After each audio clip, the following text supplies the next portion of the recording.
Hello दोस्तों, आप सभी का स्वागत है श्री श्री कृष्ण इंस्टीट्यूट में। और आज है आपको 13 फरवरी 2022। तो आइए जानते हैं 13 फरवरी 2022 से कुछ महत्वपूर्ण करेंट अफेयर्स के प्रश्न। तो आइए शुरू करते हैं।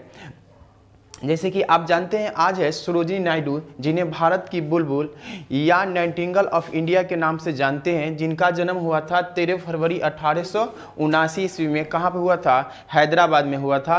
और ये भारत की पहली महिला गवर्नर भी रह चुकी है। और आज है 143वीं इनकी जयंती। और ये भारतीय राष्ट्रीय कांग्रेस के यानी अध्यक्ष के रूप में भी कार्य की। 1925 ईस्वी में ये पहली बार भारतीय राष्ट्रीय कांग्रेस की अध्यक्ष भी बनी थी। और इनके जन्मदिन पर आपको मनाया जाता है भारत में राष्ट्रीय महिला दिवस। अगर प्रश्न पूछे भारतीय राष्ट्रीय महिला दिवस जो 2022 कब मनाया गया, तो प्रश्न में कुछ थोड़ा सा घुमाव है, लेकिन याद रखना है ये 13 फरवरी को मनाया जाता है कि इनके जयंती पर। तो याद रख सकते हैं सरोजिनी नायडू की जयंती पर ये मनाया जाता है।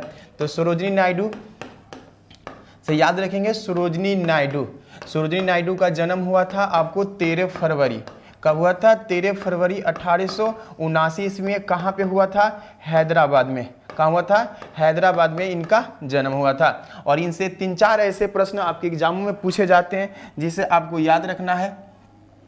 जैसे आपसे पूछा जाएगा कि भारतीय राष्ट्रीय कांग्रेस यानी इंडियन नेशनल कांग्रेस की प्रथम भारतीय महिला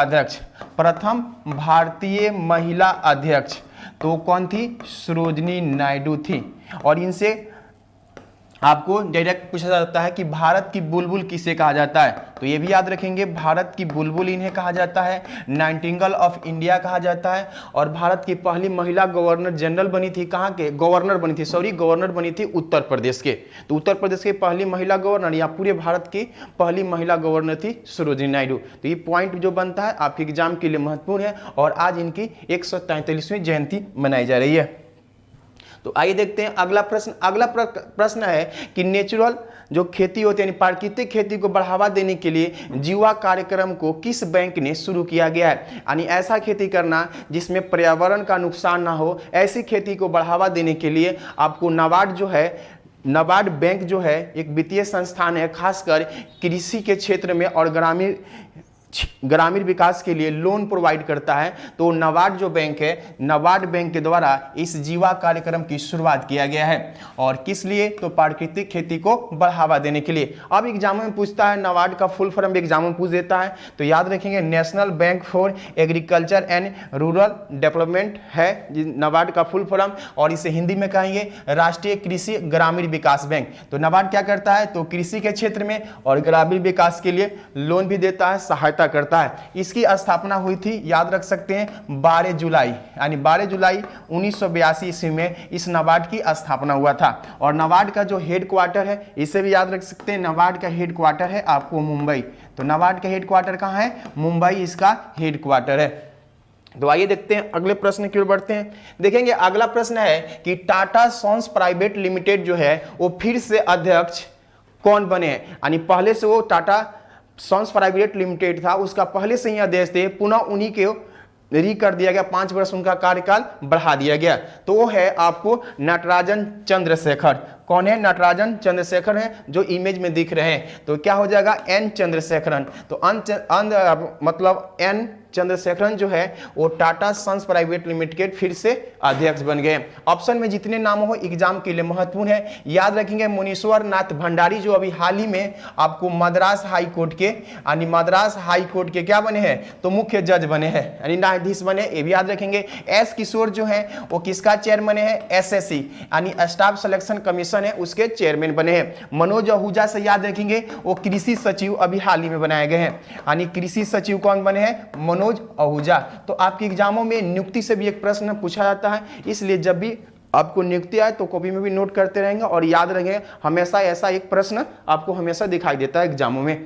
तो आइए देखते हैं अगला प्रश्न है कि the economic intelligence unit EI के द्वारा जारी लोकतंत्र सूचकांक यानी डेमोक्रेसी इंडेक्स 2021 जारी किया गया। इसमें भारत का स्थान कितने नंबर पे है? तो याद रखेंगे भारत का स्थान जो है वो 46वीं नंबर पे है। कितने नंबर पे है? तो 46वीं नंबर पे है। और यह जो संस्था जारी करती है ये किस देश की संस्था है? तो लंदन, यानी लंदन से जारी की जाती है। और लोकतंत्र सूचकांक जारी किया जाता है, उसके लिए कई प्रक्रिया अपनाई जाती है। जैसे उस देश की चुनाव प्रक्रिया और बहुलता की क्या प्रक्रिया है, सरकार की कार्यशैली क्या है, राजनीतिक भागीदारी, राजनीतिक संस्कृति और नागरिकों की आजादी के अनुसार पर उस देश के आपको डेमोक्रेसी इंडेक्स जारी की जाती है। तो इस बार जो जारी किया गया उसमें पहले नंबर पर नॉर्वे था, दूसरे नंबर पर न्यूजीलैंड था और भारत का स्थान उसमें आ गया आपका 46वें नंबर। कितने नंबर? 46वें नंबर। किसके द्वारा यह जारी किया जाता है?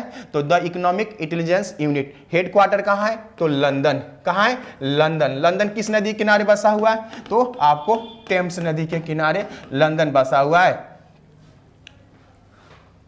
तो आइए देखते हैं अगला प्रश्न। अगला प्रश्न है कि जियोमैग्नेटिक स्टॉर्म यानी सोलर तूफान से फरवरी 2022 में 40 सैटेलाइट नष्ट हो गए। यह किस स्पेस ऑर्गेनाइजेशन का उपग्रह था? तो जियोमैग्नेटिक स्टॉर्म मतलब सोलर तूफान। ये सोलर तूफान उत्पन्न कहां होता है? तो आप याद रखेंगे सन के पास। कहां? सन के पास यानी सूर्य के पास ये उत्पन्न होता है। और उत्पन्न होने के बाद जो इसके आसपास जो सैटेलाइट हमारे पृथ्वी से बाहर बाहरी कक्षा यानी स्पेस में जो चल रहे थे, तो 40 जो सैटेलाइट घूम रहे थे, इसी तूफान के द्वारा तूफान इसको क्या कर दिया? ढकेल दिया। और ढकेलने के बाद कहां पहुंचा दिया? तो पृथ्वी के पास पहुंचा दिया। और पृथ्वी के बाहर क्या है? वायुमंडल है। तो वायुमंडल में जैसे ही आया तो घर्षण के द्वारा क्या हो गया? इस सैटेलाइट में आग लग गया और आग लगने के कारण सारे सैटेलाइट क्या हो गए? नष्ट हो गए। तो कितने सैटेलाइट नष्ट हुए हैं? तो 40 सैटेलाइट मतलब नष्ट हो गए, खराब हो गए, जल के खत्म हो गए। और ये किस स्पेस ऑर्गेनाइजेशन के द्वारा बनाया कर भेजा गया था? तो याद रखेंगे स्पेस एक्स। यानी स्पेस एक्स जो है ये अमेरिका के एक प्राइवेट कहा जाए यानी निजी क्षेत्र का एक अंतरिक्ष एजेंसी है जिसका नाम है स्पेस एक्स। इसका हेड है एलन मस्क। हेड कौन है? एलन मस्क का भी नाम आपने सुना होगा। टेस्ला कंपनी वाला ही एलन मस्क जो है वो स्पेस एक्स का भी मालिक है। तो याद रखेंगे इसी स्पेस के द्वारा जो अमेरिका की है इसी का नष्ट हुआ है। और किससे भेजा था ये 40 सैटेलाइट? तो अभी हाल ही में भेजा था जिसका नाम था आपको फाल्कन 9 रॉकेट से ये छोड़ा था इस सैटेलाइट को। तो इसे भी आप याद रख सकते हैं। किस देश का? तो याद रख सकते हैं स्पेस एक्स कहां के? अमेरिका का एक निजी स्पेस सेंटर है। किसका? एलन मस्क का। देख रहे हैं जो ये आता है आप यहीं से उठा तूफान और जैसे ही पृथ्वी के पास आ रहा है तो पृथ्वी को वायुमंडल में बाहर वायुमंडल है यानी एटमॉस्फेयर है जो गैसों का क्या है? मिश्रण है। और वहां पर आने के बाद घर्षण के कारण उसमें क्या लग गया? आग लग के वो नष्ट हो गया। तो आइए देखते हैं अगला प्रश्न को। देखेंगे अगला प्रश्न है कि सुप्रीम कोर्ट ने रवि चोपड़ा को किस प्रोजेक्ट के लिए उच्च अधिकार समिति का अध्यक्ष बनाया था जिससे उन्होंने अपने पद से इस्तीफा दे दिया कि नहीं हम उसको अब नहीं निर्वहन कर पाएंगे। तो ये 4 धाम जो प्रोजेक्ट था उत्तराखंड में जो 4 धाम प्रोजेक्ट था उसी के लिए बनाया गया था रवि चोपड़ा को। और रवि चोपड़ा जो उसका हेड बनाए गए थे। 4 धाम जो प्रोजेक्ट है जिसमें सड़कों का निर्माण किया जाएगा जो 4 धामों को जोड़ेगा यानी सड़कों को चौड़ीकरण किया जाएगा हाईवे को, उसी के लिए देखरेख के लिए हेड बनाए गए थे कौन? रवि चोपड़ा, जिन्होंने अभी हाल ही में क्या कर दिया? इस्तीफा दे दिया। ये है आपका 4 धाम प्रोजेक्ट जिसमें आप देख रहे हैं ये चारों धाम जो है यमुनोत्री हो गया, गंगोत्री हो गया, आपको केदारनाथ और बद्रीनाथ जो ये चौड़े सड़कें हैं इसी के लिए बनाया गया था। तो याद रखेंगे वर्तमान जो सुप्रीम कोर्ट के मुख्य न्यायाधीश है उनका भी नाम याद रख सकते हैं एन बी रामना साहब है। कौन है? एन बी रामना साहब। और सुप्रीम कोर्ट के द्वारा जो नियुक्त किए गए थे उनका नाम था रवि चोपड़ा। क्या नाम था? रवि चोपड़ा। तो इस प्रोजेक्ट से रवि चोपड़ा जो थे इन्होंने इस्तीफा दे दिया। और 4 धाम प्रोजेक्ट भी देख सकते हैं कहां कहां के लिए? यमुनोत्री, गंगोत्री, केदारनाथ और बद्रीनाथ। ये प्रोजेक्ट किस राज्य का है? किस राज्य में है? तो याद रख सकते हैं उत्तराखंड। कहां? उत्तराखंड। कौन सा प्रोजेक्ट कहां का है? उत्तराखंड का।